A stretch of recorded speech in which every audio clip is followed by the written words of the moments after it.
Tá, então o que são os juros? Segundo essa definição do professor Paulo, os juros são uma espécie de obrigação acessória que se acopla na obrigação principal e ele pode ser classificado de acordo com a sua origem, que seriam os juros legais, que são aqueles que decorrem da lei, e também como juros que decorrem da vontade das partes, que são os juros convencionais.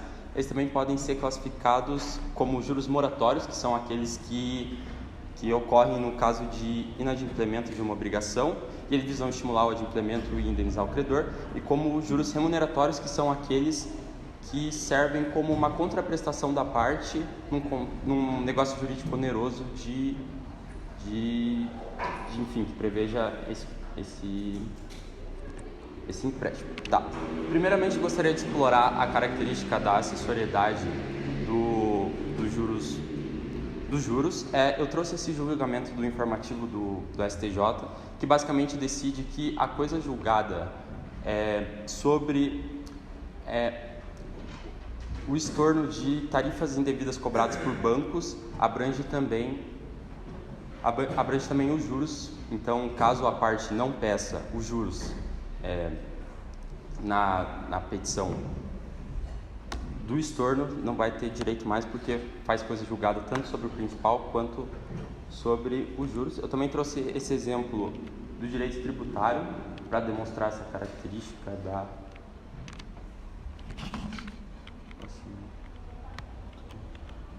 da acessoriedade dos juros, que o imposto de renda ele incide quando o principal incide imposto de renda, os juros também incide, que demonstra o caráter acessório dos juros.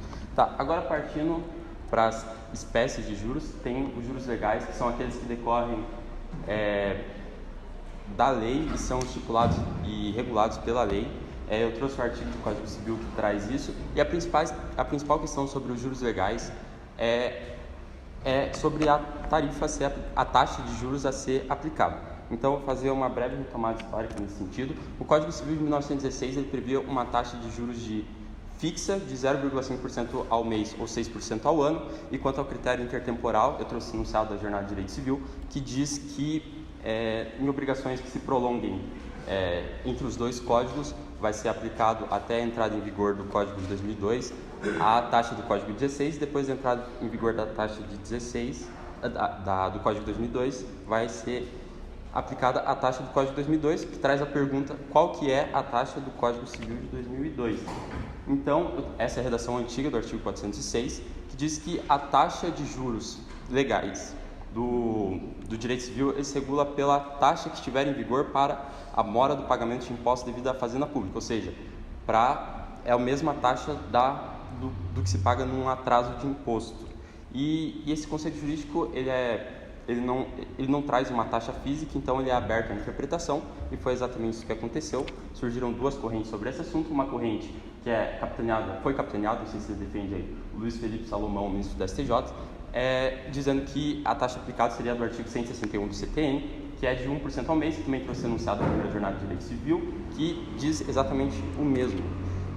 E também surgiu uma segunda corrente, baseada em algumas leis esparsas. Eu vou falando e passando ao mesmo tempo para vocês conseguirem ver.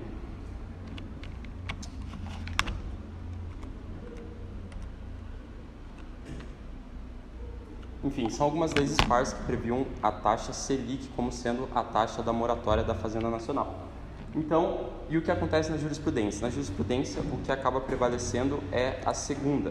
Mas percebam também a data desse julgamento, ele é extremamente antigo, 2010, era o Código de Processo Civil anterior, então não existia essa grande importância a precedentes obrigatórios. Então, essa falta de unanimidade gerava uma grande instabilidade jurídica.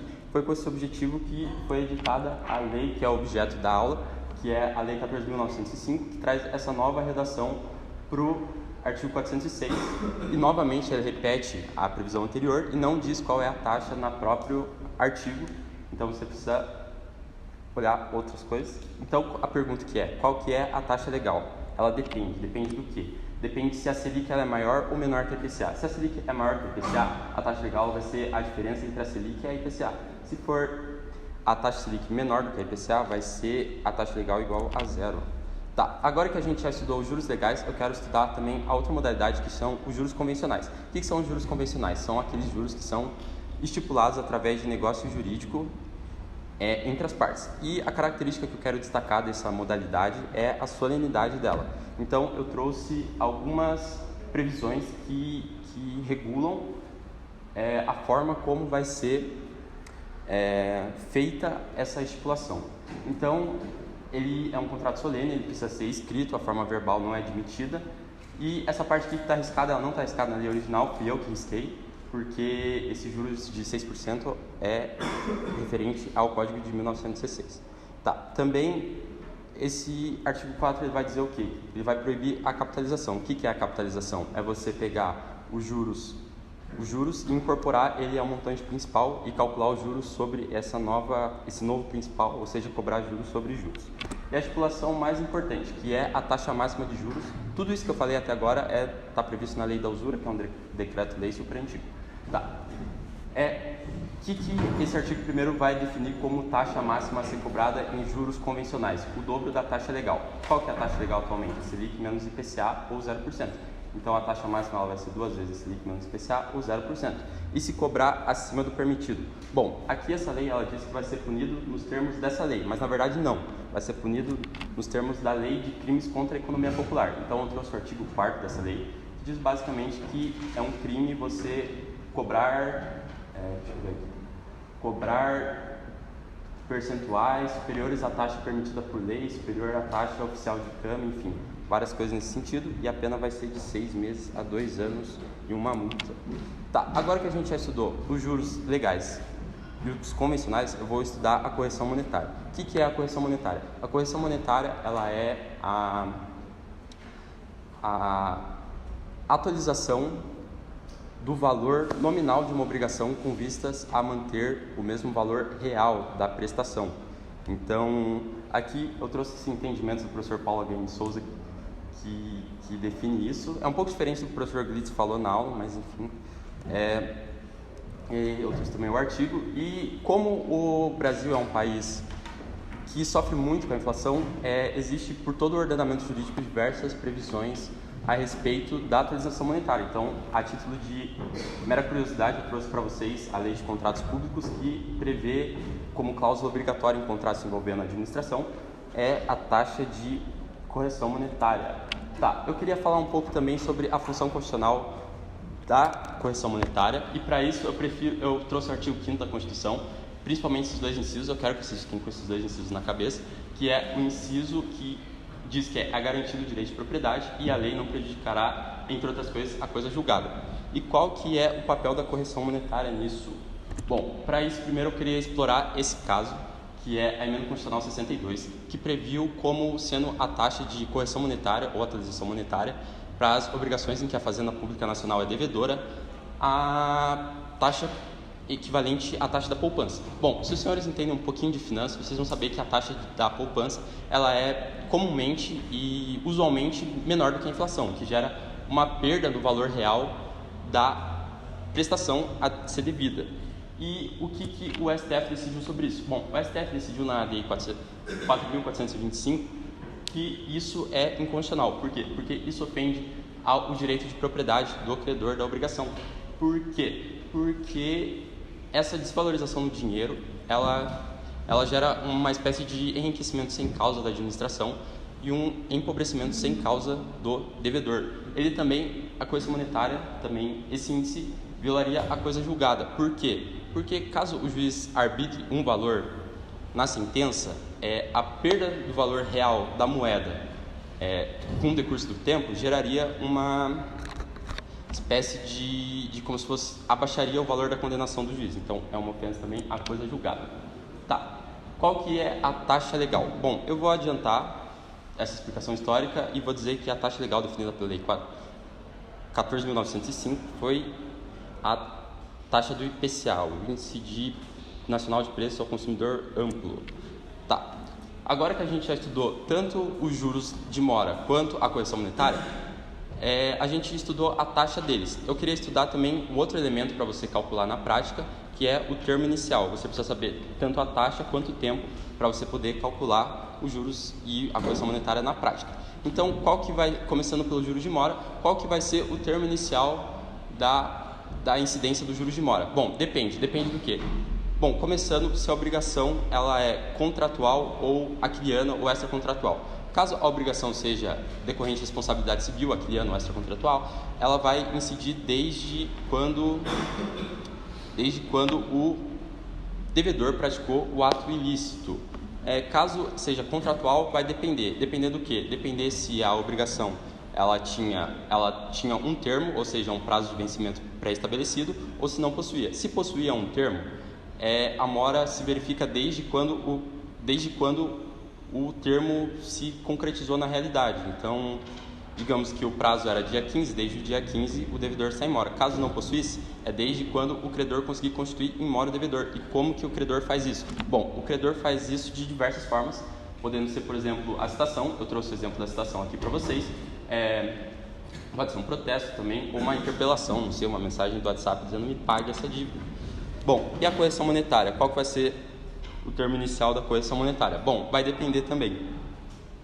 Se a obrigação possuía vencimento certo desde o vencimento, é a mesma coisa do juros de mora. Se não possuía, no caso da contratual, desde quando constitui em mora, e aí difere na responsabilidade por ato ilícito. Bom, o que acontece? Se o dano ele for patrimonial, vai ser desde que ocorre o efetivo decréscimo no patrimônio do devedor, ou seja, desde a ocorrência do fato danoso. Se for um dano moral, vai ser desde quando for arbitrado pelo juiz. Bom, e aqui eu trouxe a gente estudou tanto os juros legais e os juros convencionais, a gente estudou a correção monetária também, a gente estudou a taxa e o termo inicial.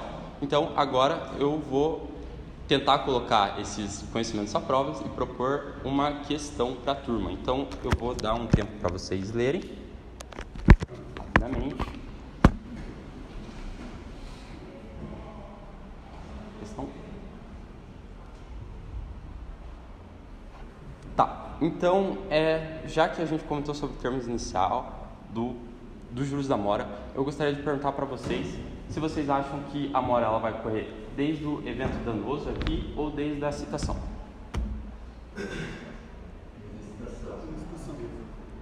Depende da dívida.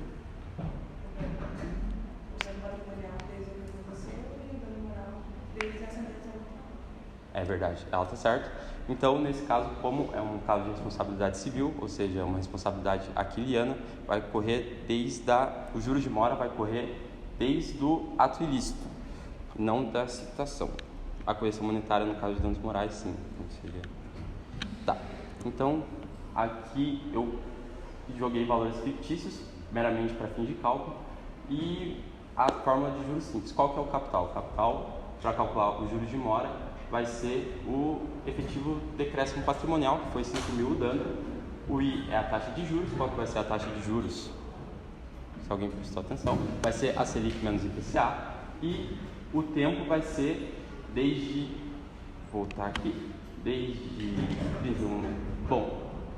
vai ser desde 1º de junho até a sentença, que é 1º de junho também. Bom, eu não falei isso para vocês, mas no direito civil se exclui o dia de começo nos prazos.